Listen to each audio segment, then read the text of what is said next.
The scent of fresh pine and the comforting dampness of Lonesome Lake still clung to my clothes as I guided my reliable sedan up the gravel driveway leading to my house.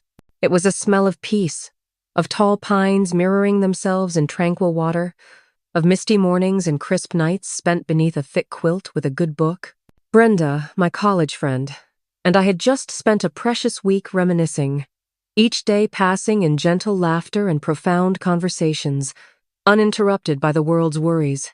At 62, I was Judy Hayes, a retired archivist whose life was neatly ordered, marked by familiar routines and fond memories of my late husband, Arthur.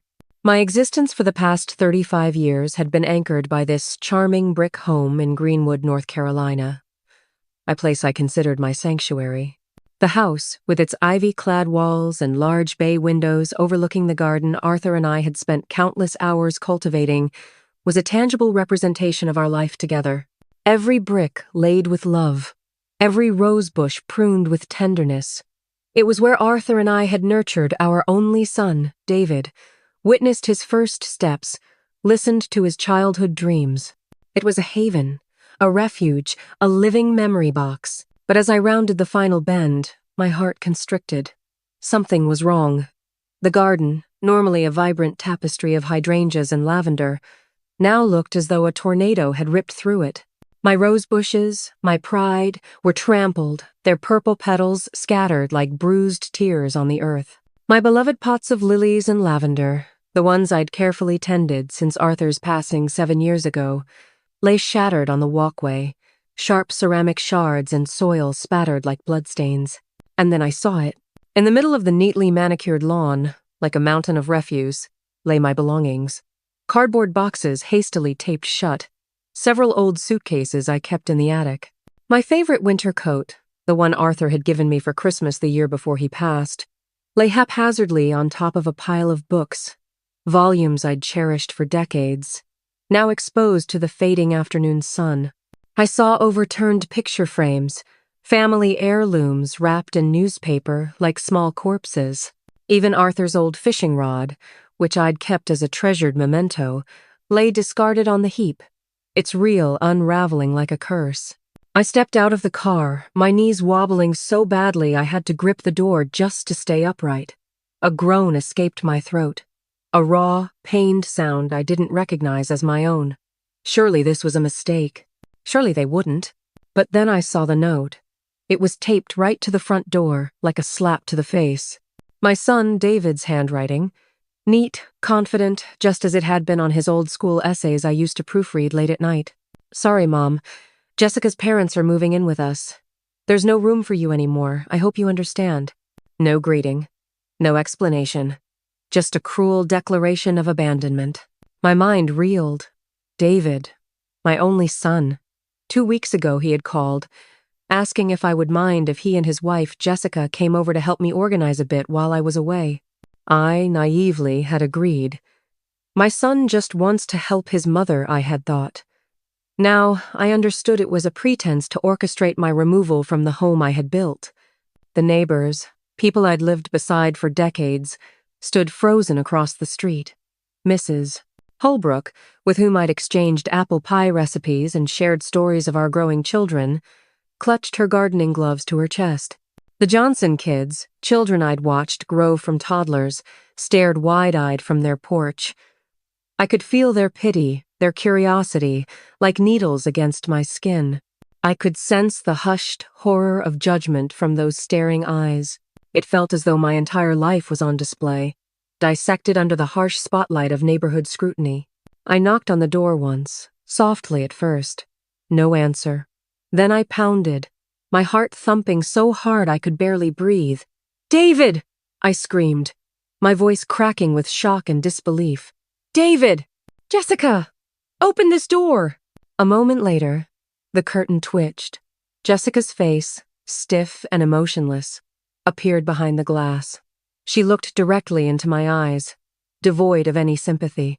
I could just make out the faint smirk playing on her lips, a look of malicious triumph. Then, the curtain snapped shut. The door remained bolted. In that instant, I felt a cold, desperate agony spread through my body. It wasn't just David's betrayal, it was the absolute humiliation. I had spent my entire life creating a family, a home, a life of order. Now it was all torn apart, discarded like trash. They hadn't even had the decency to wait for me, to confront me face to face. I didn't know where to go. My phone was dead. I had no keys, no clean clothes, just the smell of Lonesome Lake and the shattered remnants of my life. I stumbled back to my car, opened the door, and collapsed into the driver's seat, tears beginning to flow. Tears of fear, of rage, of utter despair. Hot tears streamed down my face, mingling with the bitter taste of salt. David, my son, the child I had nurtured, the one I had done everything for. He had thrown me away. I had spent my life building. I had worked hard. I had saved. I had lived a life of principle. I was a retired professional archivist, and before my retirement, I had worked at the Greenwood Public Library for over 30 years. I had dedicated my life to organizing, preserving, and retrieving information. I loved the precision of systems, the satisfaction of finding exactly what someone needed. I prided myself on my ability to find a needle in a haystack, to untangle complexities and bring order to chaos. Even in my personal life, I applied that same precision, striving to maintain a structure that David and Jessica never seemed to understand or appreciate. I drove. I didn't know where I was going. I only knew I couldn't stay there, couldn't bear the shame of sitting outside my own home like a beggar. I drove into town, to a dilapidated motel I had seen many times but never imagined I'd step inside. I paid with the only credit card I had on me, the one reserved for emergencies I never thought would be this urgent. In that drab room, smelling of stale cigarette smoke and cheap disinfectant, a slow shift began within me. The initial agony of despair began to give way to a cold, simmering rage. I had spent my life documenting and preserving. I had kept records of everything: deeds, contracts, receipts. As an archivist, I believed in the power of evidence, of irrefutable documentation. And I realized, in a moment of painful clarity, that I had the evidence. All of it. I thought of Arthur. Arthur, the man who had always been my rock, whose warm eyes and gentle smile could calm even my fiercest storms. He had once said, "Judy, you are an extraordinary woman. Never let anyone dim your light." Now those words echoed within me, a soft but firm reminder of who I was. I would not let them dim my light. That night, I couldn't sleep. I lay on the worn bed, each tick of the clock on the wall a cruel reminder of time passing. Instead of wallowing, I began to plan. I thought about my life, about the sacrifices I had made for David. David, my only son. After Arthur passed, I had made David the sole focus of my life. I had given him everything. I had funded his college education, even though he barely scraped by with C's and had minimal academic drive. I had helped him with the down payment for his first apartment. I had given him a substantial sum when he decided to embark on his first tech startup, something he vaguely described as a new UI platform for blockchain. I had seen him through his failures, his botched schemes. I had always been there, a silent safety net. And Jessica. She was a charming, intelligent woman, but her eyes always held a calculating glint. She had entered David's life like a blonde whirlwind, vivacious and demanding. She was an ambitious real estate agent who constantly hinted at the increasing value of my home. "Oh, Mrs. Judy," she would say, her eyes scanning my prized antique furniture. "This house has so much potential, so much equity." I had taken it as a compliment then. Now, I understood it was a cold, dispassionate appraisal. I recalled recent conversations. Jessica had pushed me to downsize my home. "Mrs. Judy, a single woman doesn't need such a large house," she had chirped, her voice sweet as honey but sharp as a razor. "You could sell it, use the money to travel, live your life." David, at the time, had simply nodded, avoiding my gaze. I had refused, explaining that the house was Arthur's legacy, where I intended to live out my days. Jessica had laughed, a hollow sound, stating, "I think you're just too old-fashioned, Mrs. Judy." Memories of their ingratitude flooded back. Last year, for my 61st birthday, David and Jessica took me to a mediocre restaurant, then argued over the bill right in front of me, eventually making me pay half. Last Christmas, they gave me a cheap scarf and said it was your last gift because you have too much already. Meanwhile, they boasted about their trip to Bali and David's new luxury car. The plan formed in my mind, precise and chilling. I was an archivist. My specialty was retrieving and preserving information. This situation was no different. Their greed had led them to believe I was a senile old woman they could simply discard. But they had underestimated Judy Hayes. They had forgotten that behind my quiet demeanor lay a mind trained to notice details, to find connections, and to build an unshakable case. The next morning, I rose early. My first stop was a local diner. Over a lukewarm cup of coffee and a stale muffin, I used the diner's Wi-Fi to find legal counsel. I needed someone sharp, someone who understood elder law and property rights. My search led me to the firm of Sterling and Grant, and specifically, to Miss Evelyn Ramirez. Her online profile spoke of a fierce dedication to her clients, especially those who had been exploited. I made an appointment for later that day. Then, I went to my bank. I had several accounts, some jointly held with David for emergencies, some solely in my name. I immediately transferred all funds from the joint accounts into one of my sole accounts. I also contacted my investment advisor to freeze any assets David might try to access. Arthur had set up a trust for me years ago, designed to protect my assets. David knew about it, but didn't realize the full extent of its protections. He thought he could simply pressure me into giving him access. He was wrong. Very wrong. I also placed fraud alerts on all my credit cards and accounts. As a meticulous record keeper, I had copies of every deed, every will, every financial statement related to the house and my assets. They were stored not in the house, but in a secure, fireproof safe deposit box at the bank, accessible only by me. This was Arthur's foresight and my own training. My meeting with Miss Ramirez was transformative.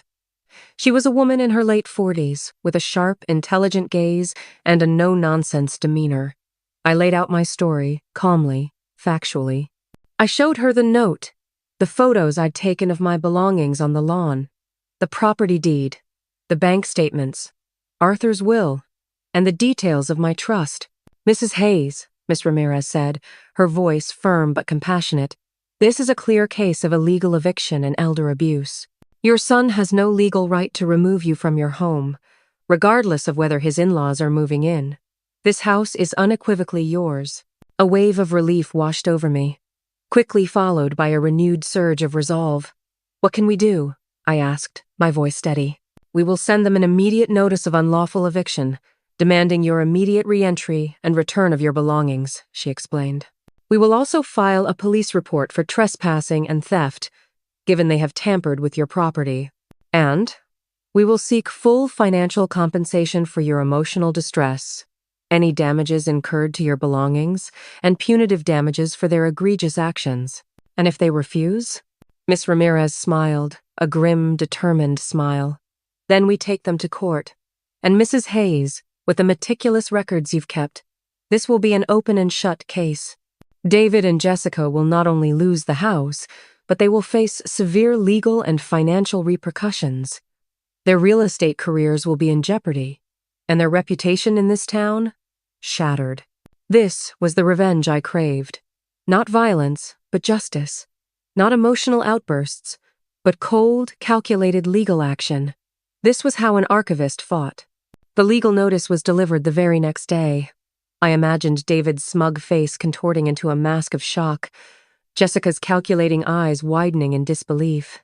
The Taylors, Jessica's parents, would also be implicated. They thought they were moving into a free house. Instead, they were moving into a legal nightmare. Within days, the whispers in Greenwood escalated into outright gossip. Mrs. Holbrook, now armed with the legal facts, became my unlikely champion, spreading the truth like wildfire. "Can you believe what David and Jessica did to Judy?" she'd say at the grocery store, her voice loud enough for everyone to hear. "Threw her out of her own house, the one Arthur left her. And after everything she did for that boy, The tide of public opinion turned swiftly against David and Jessica. Neighbors who had once offered pity now offered solidarity. Some even brought me meals at the motel, embarrassed by their initial silence. David called. His voice was frantic, a stark contrast to the smugness I had heard earlier. "Mom, what is this? A legal notice? Are you serious? This is crazy." "It's not crazy, David," I said, my voice calm, almost detached. "It's the consequence of your actions. You threw your mother out of her home. What did you expect?" But the Taylors needed a place. Jessica promised them. You were gone. We thought you wouldn't mind." His words were a desperate scramble for excuses, revealing the depth of their entitlement. "You thought wrong," I replied, the chill in my voice echoing the coldness they had shown me. "You assumed. You stole. And now you will face the consequences." I hung up. I wasn't interested in their apologies, only in their accountability. The next few weeks were a whirlwind of legal proceedings. Miss Ramirez was formidable. She filed injunctions, restraining orders, and a comprehensive lawsuit. David and Jessica, caught completely off guard, scrambled to find their own legal representation. Their lawyer, a nervous young man, tried to argue that it was a misunderstanding, a family dispute. But Miss Ramirez had all the documentation, all the evidence. The police report meant that the property was now a crime scene, effectively freezing David and Jessica's ability to live there or move anything else. The Taylors were forced to find alternative accommodation, quickly realizing the free housing came at a steep price. The humiliation was palpable. The lawsuit went public, a detailed account of their actions published in the local Greenwood Gazette. Jessica's real estate license came under review. No one wanted to deal with a realtor who had illegally evicted her own mother-in-law. David's tech startup, already on shaky ground, crumbled as investors pulled out, unwilling to be associated with such public scandal. His vague blockchain platform, it turned out, was mostly smoke and mirrors. The court hearings were swift and brutal for them. I sat composed, watching David and Jessica squirm under cross-examination. They tried to paint me as an overbearing mother, a bitter old woman. But my records, my meticulous notes, my calm testimony, and Miss Ramirez's sharp questioning dismantled their every lie. I had photos, emails, text messages, all meticulously preserved, cross-referenced, and ready for presentation. "Mrs. Hayes, can you confirm that you provided your son, David, with a substantial sum of money for his first apartment?" Miss Ramirez asked. "Yes," I stated. "On the 12th of August, 3 years ago, I transferred $50,000 to his account. I have the bank statement here. Exhibit A7. And did you provide additional financial support for his business ventures?" "Yes, on multiple occasions. My records, Exhibits B1 through B5, detail transfers totaling $150,000 for various seed funding rounds. And during these financial contributions, did your son ever express intent to assume ownership of your home?" "Never. The understanding was always that the house was solely mine, a legacy from my late husband." Their faces grew paler with each undeniable piece of evidence. The Taylors, sitting in the back row, looked utterly mortified. The judge ruled decisively in my favor. Not only were David and Jessica ordered to vacate my property immediately, but they were also mandated to pay a substantial sum in damages, including reimbursement for my motel stay, the cost of replacing damaged belongings, emotional distress, and punitive damages. The amount was significant enough to cripple them financially, forcing them to sell off their own assets, including Jessica's car and David's remaining tech equipment. The eviction happened within days of the ruling. This time I was there, not alone, but with Miss Ramirez and 2 police officers. David and Jessica, along with the Taylors, emerged from my house, carrying whatever meager possessions they could hastily grab. Their faces were etched with defeat, devoid of the earlier smugness. Jessica tried to meet my gaze, but I held hers with a look of unwavering resolve until she flinched and looked away. David, my son, looked like a stranger. He didn't even attempt to speak.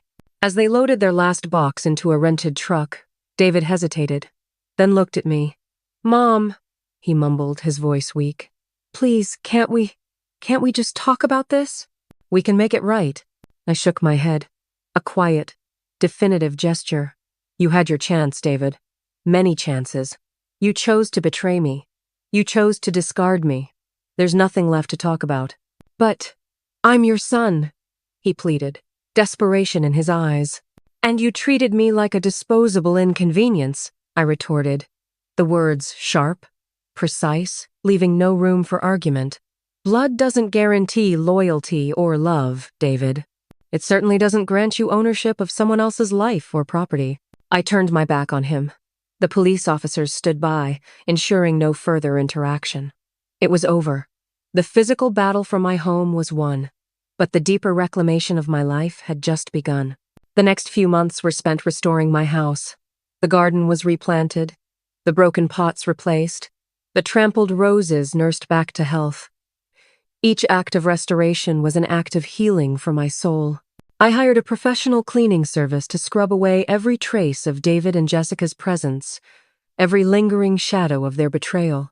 I repainted the walls, chose brighter colors, and rearranged the furniture, creating a space that was truly mine, unburdened by their influence. The scent of pine from Lonesome Lake was replaced by the clean, fresh smell of new paint and polished wood. I removed the heavy, dark curtains Jessica had always admired, replacing them with light, airy sheers that let the North Carolina sun stream in, illuminating every corner of my rediscovered sanctuary. I purchased new throw pillows in soft pastels and vibrant greens, reflecting the calm and growth I felt within. The antique clock on the mantelpiece, which had stood silent during the chaos, now chimed precisely on the hour, a comforting sound of restored order. I also dedicated time to myself. I rejoined my book club, something I had let slide over the years as David and Jessica consumed more of my energy. The lively discussions and shared laughter with friends like Barbara and Carol filled a void I hadn't realized was there.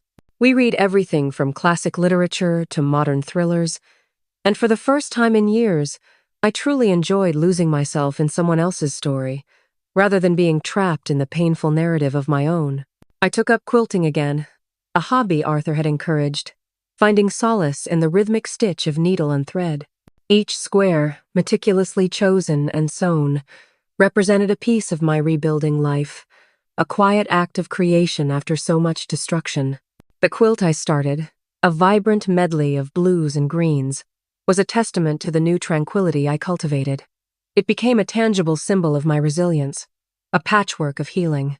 I even started volunteering at the Greenwood Public Library, my old workplace, sharing my archiving expertise to help organize their historical documents. The irony wasn't lost on me. I was bringing order back into lives, just as I had brought order back into my own. The familiar scent of old books and polished wood, the quiet rustle of turning pages, the soft hum of the computers. It was all incredibly comforting. I felt a renewed sense of purpose, not just in my personal life, but in my connection to the community. My colleagues, many of whom remembered me fondly from my decades of service, welcomed me back with open arms and genuine warmth, a stark contrast to the coldness I had recently experienced. I heard snippets of news about David and Jessica. Their financial ruin was complete. They had lost their apartment, their cars, and their careers. Jessica's real estate license was permanently revoked. Her reputation in the local professional circles was utterly destroyed. No one wanted to do business with her, fearing she might pull a similar stunt on them. Her once flourishing network of wealthy clients had evaporated, replaced by whispers and avoidance. David's tech startup, already on shaky ground, crumbled completely as investors pulled out, unwilling to be associated with such public scandal. His vague blockchain platform, it turned out, was mostly smoke and mirrors, a house of cards built on my generosity. The debt collectors hounded him, and his once inflated ego was severely bruised, if not outright crushed. The Taylors, after their humiliating eviction from my house, had returned to their hometown in another state, their relationship with Jessica strained and fractured, riddled with resentment over the unforeseen consequences of their greedy scheme. They often called Jessica, not out of concern, but to complain about their new, diminished circumstances. David and Jessica eventually moved into a tiny, dilapidated apartment on the outskirts of town, their once grand aspirations reduced to mere survival, constantly bickering over their dwindling resources and their ruined lives. Their lives, once so focused on accumulation and status, were now defined by scarcity, public scorn, and a profound sense of failure. They were seen frequently at the cheaper grocery stores, their designer clothes replaced by worn, faded garments. Their once vibrant social media profiles went silent, replaced by an eerie digital void. I felt no satisfaction in their suffering, not in a malicious way. What I felt was a profound sense of peace. I had sought justice, and I had received it. Their choices had led them down this path, not my actions. I had simply held them accountable. There was no joy in seeing them fall, only a quiet certainty that the scales of justice had finally balanced. I had learned to distinguish between righteous anger and vengeful bitterness. My actions were driven by the former, leading to a cleansing rather than a poisoning of my spirit. I found that true healing wasn't about inflicting pain, but about releasing the grip of the pain they had inflicted upon me. The desire for revenge had been a driving force initially, a necessary fuel for action, but once justice was served, it transmuted into something purer: liberation. One afternoon, Mrs. Holbrook stopped by with a freshly baked apple pie. We sat on my newly restored porch, sipping tea from delicate porcelain cups and watching the hydrangeas bloom, their vibrant pink and blue petals a testament to resilience, swaying gently in the afternoon breeze. "Judy," she said, her voice soft, her eyes warm with admiration. "You know, a lot of people were talking about how you handled everything, how you stood up for yourself. It was inspiring. You taught us all a lesson about strength we didn't even know we needed. My own son, bless his heart, he's a good boy, but seeing what happened, it makes you think about what's important. You remind us that age doesn't diminish courage." I smiled, a genuine smile that reached my eyes, reflecting the calm within. It was necessary, Mrs. Holbrook. Necessary for my peace of mind, necessary for justice, and necessary to show them that there are consequences for such callous actions. I could not stand by and let my life be dismantled. My duty as an archivist was always to preserve, and I realized I had to preserve my own life too. "It's never too late, is it?" she mused, looking out at the peaceful street. A street that had once borne witness to my public humiliation, but now saw my quiet triumph. To take your life back. To set things right. So many people just give up, Judy, especially when it's family. But you didn't. And that was the message. The wisdom gleaned from the ashes of betrayal. It's never too late to reclaim what's yours. Not just material possessions, but your dignity, your peace, your self-respect, your very essence. It's never too late to redefine what family means to you, and to draw clear, unwavering boundaries, even if it means losing those you once held dear. The concept of family had always been a sacred one to me, a cornerstone of my identity. But I learned that sometimes the ties that bind can also suffocate. And true family is built on respect and love, not blood and expectation. My life now, at 62, was truly mine. Free from the constant demands and subtle manipulations of David and Jessica, free from the burden of their expectations and my own misguided sense of obligation. I had learned that sometimes the greatest act of love is also the most powerful act of self-preservation. When you finally stand your ground, when you dare to say no to injustice, even when it comes from your own blood, you don't just reclaim your property or your finances, you reclaim control over your entire life. You reclaim your narrative, the story of who you are, unwritten by the hands of others. I now live a life of quiet purpose and deep contentment. I continue my volunteer work at the library, helping others understand the importance of documenting their lives, of securing their assets, of preparing for the unexpected, even when the unexpected comes from within their own family. I often share my story, subtly, without naming names, as a cautionary tale. I emphasize the power of meticulous record-keeping, of seeking legal counsel, and most importantly, of trusting your instincts and your worth. I've even started a small, informal support group for other seniors in Greenwood who have experienced similar family disputes, offering a safe space for them to share their stories and find strength in community. We meet once a week in the community room at the library, sharing coffee and our experiences. There's Sarah, whose daughter constantly pressures her for money, Tom, whose grandchildren neglect him, and Eleanor, whose art collection was almost stolen by a distant relative. Each story resonates, creating a tapestry of shared vulnerability and quiet triumph. It's a quiet but profound work, and it fills me with a joy that David and Jessica could never have understood, a joy that money or status could never buy. This group, these new connections, became a new kind of family, chosen and cherished. I've come to understand that true strength isn't about being unscarred, but about how you carry your scars, how you transform pain into purpose. The scars of betrayal remained, faint but present, reminders of the battle fought and won, but they were overshadowed by the profound sense of peace, self-worth, and unshakable freedom I had found. My home, once a symbol of my family, was now a symbol of my resilience. My garden, once trampled, now bloomed more vibrantly than ever, a living metaphor for my renewed spirit. Each bud, each leaf, each vibrant blossom was a testament to life's enduring capacity for renewal, even after devastation. My son, David, and Jessica, they never reached out again after the eviction. I blocked their numbers, changed my email, I deleted the voicemails without listening. I closed every door they might try to slip back through.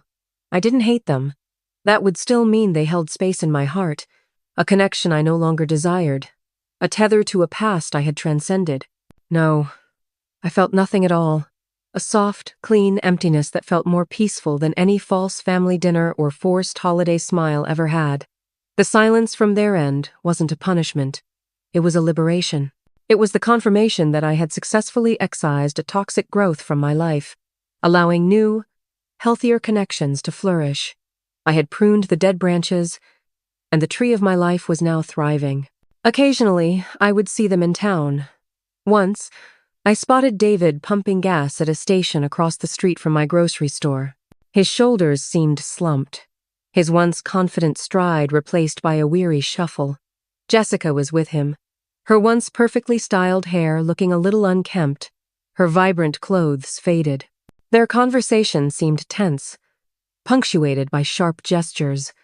They looked smaller, diminished, the light gone from their eyes. They didn't see me, and I felt no urge to make myself seen. Their lives were their own now, shaped by their choices, unburdened by my presence or my resources. Their downfall wasn't my doing, it was their own unraveling.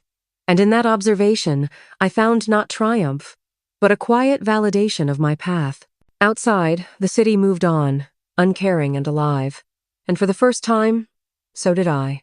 I spent the next few weeks turning my house into something that finally felt completely mine, completely me, not just a shared space, but a personal sanctuary. Every choice, from the paint color to the placement of a new armchair, was made with a sense of deliberate intention, a celebration of my newfound autonomy. I filled my home with books, with quilts, with the scent of fresh-baked bread, and the quiet hum of my own peaceful existence. One afternoon, as I watered a small pot of herbs on my window ledge, the sunlight warm on my face, I looked out at the city's glow and felt no pain of loss for the big suburban house as it once was, filled with the shadows of past disappointments, of unfulfilled expectations, of unreciprocated love. I had given them what they truly deserved, the opportunity to live with the consequences of their own choices, unburdened by my silent strength, uninfluenced by my endless capacity for forgiveness. And in doing so, I had finally given myself what I truly deserved. A life lived on my own terms, free and whole, a testament to the enduring power of the human spirit. The silence they sought to impose on me became the very space where my truth could finally, gloriously, bloom. It was the ultimate act of self-love, and it was glorious. My life, once defined by the roles I played for others, wife, mother, nurturer, was now defined by my own terms, by my own choices, by the woman I had become through fire and resilience.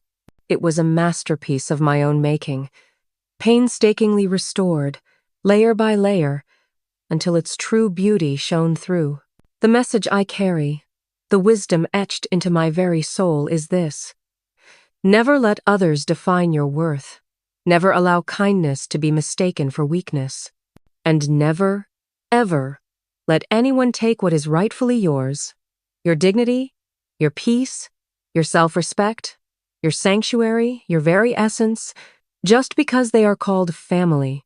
Sometimes, the most powerful act of love is also the most powerful act of self-preservation. When you finally stand your ground, when you dare to say no to injustice, even when it comes from your own blood, you don't just reclaim your property or your finances, you reclaim control over your entire life. You reclaim your narrative. And that, I assure you, is the most profound victory of all.